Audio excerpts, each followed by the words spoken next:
Hello, my name is Zack, and for the third consecutive year, this is What's Cooking at Riverview.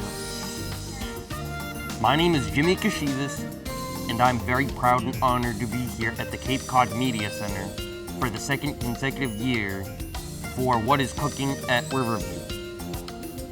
And I'm Will Moorhan from Riverview School at the Cape Cod Media Center. Hello, good morning, and welcome to our season premiere and first episode of This Day in Football, of Football Today. I'm Zack, your host. Now I'm going to lead you into the last 2 weeks of football. Let's start with NFL Week 10, live in Oakland at the Oakland Coliseum. The 5-4 Oakland Raiders took on their division foe, the 4-6 LA Chargers. The Raiders rallied to beat the Chargers 26-24, with Josh Jacobs scored on an 18-yard run with 1:02 remaining on the clock in the game. Sunday, November 10th, Lions and Bears. The Detroit Lions beat the Chicago Bears. The Chicago Bears 20-13. Detroit Lions beat the Chicago Bears defeated the Detroit Lions 20-13 as Mitch Trubisky and the Bears hang on to beat the Lions 20-13 as Stafford sits. Mitchell Trubisky tied a season high with 3 touchdown passes, and the Chicago Bears went on to win as they advanced to 4-5 on the year. The Baltimore Ravens routed out their division foe, the Cincinnati Bengals, by a score of 49-13 as Lamar Jackson, second-year quarterback, dazzled and routed out the winless Bengals 49-13. Lamar Jackson threw for 3 touchdowns and a near-perfect passing performance and added a big boost to the Ravens' season. Now here live in Cleveland, the Cleveland Browns with a 2-6 record facing the 6-3 Buffalo Bills, as the Cleveland Browns defeated the Buffalo Bills in a landslide of a score of 19-16.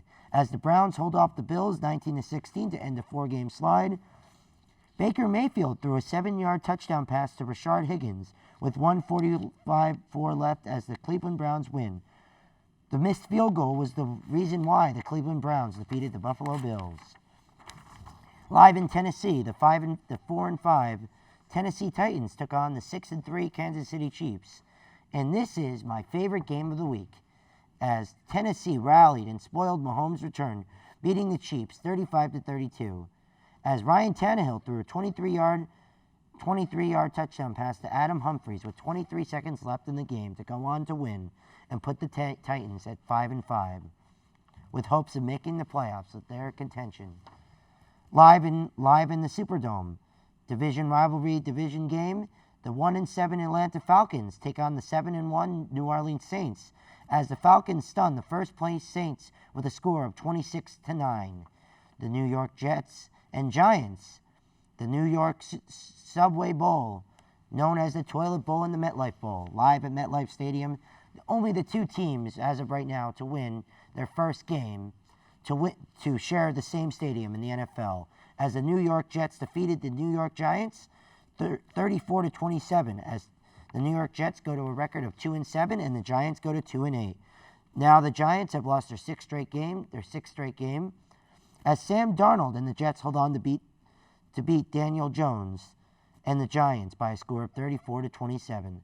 Le'Veon Bell scored a go-ahead 1-yard touchdown early in the fourth quarter after a 33-yard field goal. Cardinals and Buccaneers. Winston threw for 358 yards as the Tampa Bay Buccaneers beat the Arizona Cardinals 30-27. Live at the Lucas Oil Stadium, the 5-4 Indianapolis Colts take on the Miami Dolphins, as the Dolphins go to 2-7, as the Dolphins cash in on the Colts turnovers and earn their second straight win. Dolphins beat the Colts 16-12. Now let's go to America's Game of the Week on Fox. The 7-2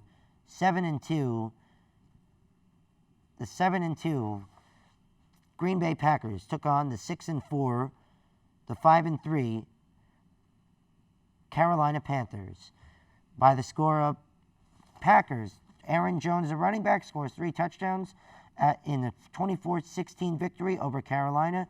Preston Smith and the Green Bay's defense once again on the roll, and as they stop Christian McCaffrey at the goal line to win the game. The score is 24-16, Packers over the Panthers.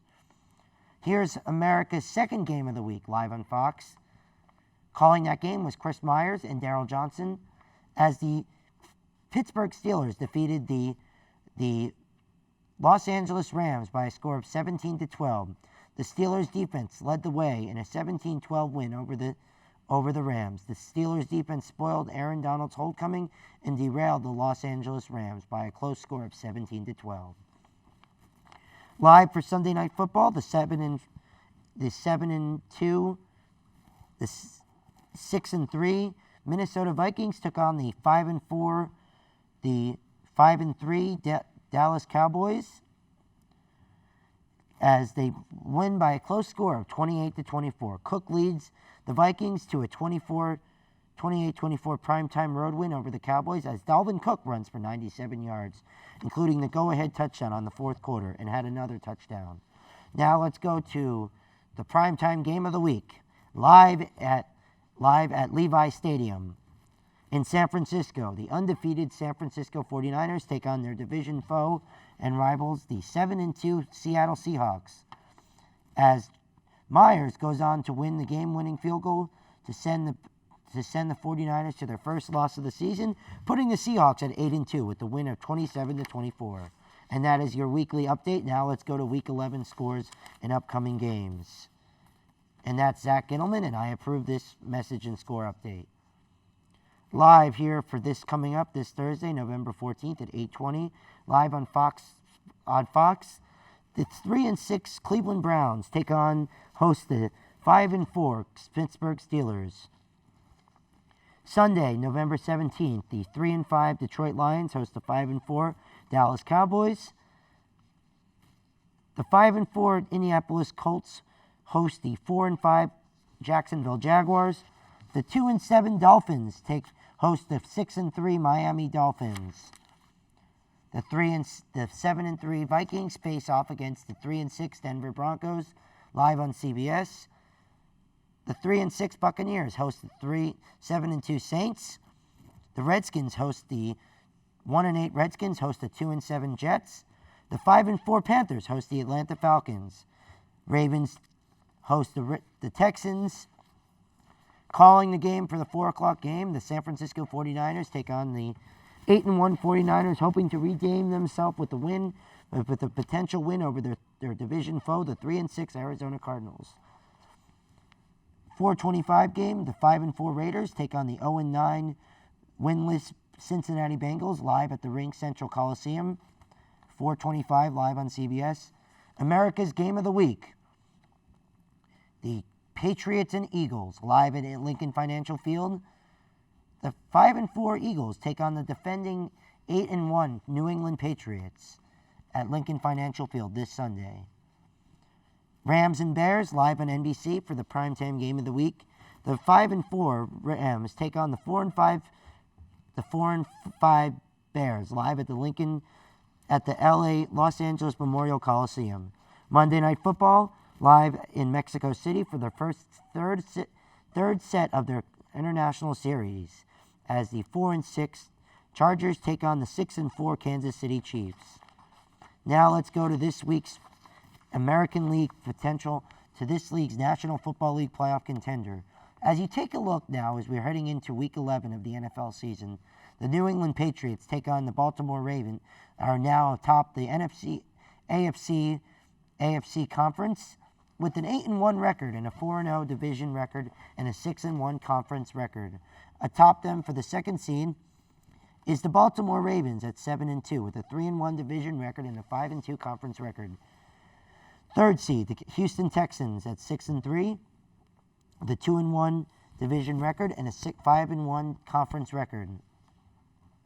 With the fourth seed, we have the Kansas City Chiefs taking on with the fourth seed, the 6-4 Chiefs, with a 2-0 division record and a 4-3 conference record. 6-3 Bills with a 2-1 conference record and a 4-2 conference record. The 5-4 Pittsburgh Steelers with a conference record, with a division record of 1-1 and a conference record of 4-2. Now let's go to the NFC's playoff picture. The 8-1 49ers take on tied the number 1 seed with a 2-1 record and a 5-1 conference record. Green Bay Packers with an 8-2 record and a 3-0 division record and a 5-1 conference record with the 2nd seed right now.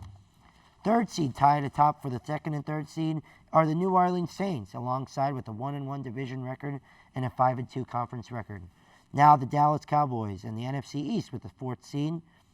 Win tiebreak over Philadelphia based on a head-to-head win percentage, with the Cowboys at 5-4 with a 4-0 division record and a 4-3 conference record. The 8-2 Seattle Seahawks facing off with a 3-0 division record and a 5-1 conference record. 7-3 Vikings face off for a 1-2 division record and a 6-2 conference record.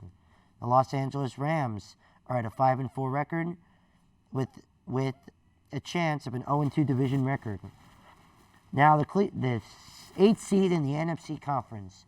Win tiebreak over Carolina based on the best win percentage in conference game.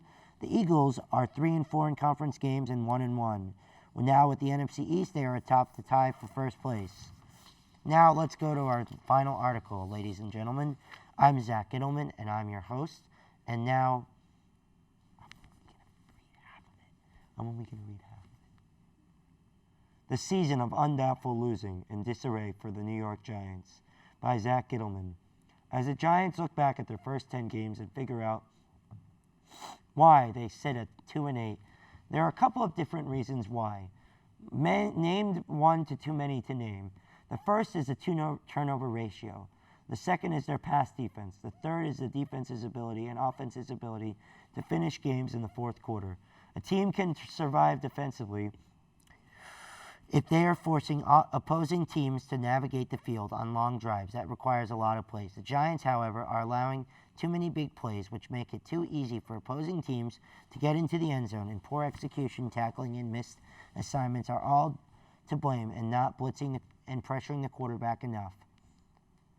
On August 13th, during training camp, team president and CEO John Mara spotted everything down and set the benchmark of success with the following line and statement and quote: "I want to feel like at the end of the season we're moving in the right direction. I'm not going to say it has to be a minimum number of games that we have to win or we have to make the playoffs. I want to feel like when I'm walking off the field after the last game of the season, whatever that is, that this franchise is heading in the right direction. That to me is the most important thing at this moment, at this point, on what's done is done. What can be said about the 2-8 Giants has been said. The only thing that matters is what the top brass thinks on December 29th, bearing an incredible run of all the pieces falling their way. That's the date of the Giants' final game. That is the date of the final Giants home game. A home matchup with the rival Eagles. Daniel Jones will then have 14 starts under his belt, like every franchise record for a rookie quarterback. At the most part, the position in all sports is a step of the right direction. I think we'll still have an opportunity to finish strong and get back on track," Jones quoted in his last interview. "I think that's where everybody's heads are, whereas everyone's heads are right now. That's what we're focused on. We'll use the bye to focus on those things, to address them, and to come back ready to, like I said, to finish strong." After winning his first 2 starts, the Giants proceeded to lose six in a row. Most recently, a 34-27 loss to the Jets. Jones threw 4 touchdown passes, which made him just the 5th rookie player in the NFL in history to have multiple games with the many, but he lost his fumble of the season. It was his 17th turnover overall. And thank you guys for coming on to our live show of Football Today. I'm Zack Gittleman. We'll be back next time.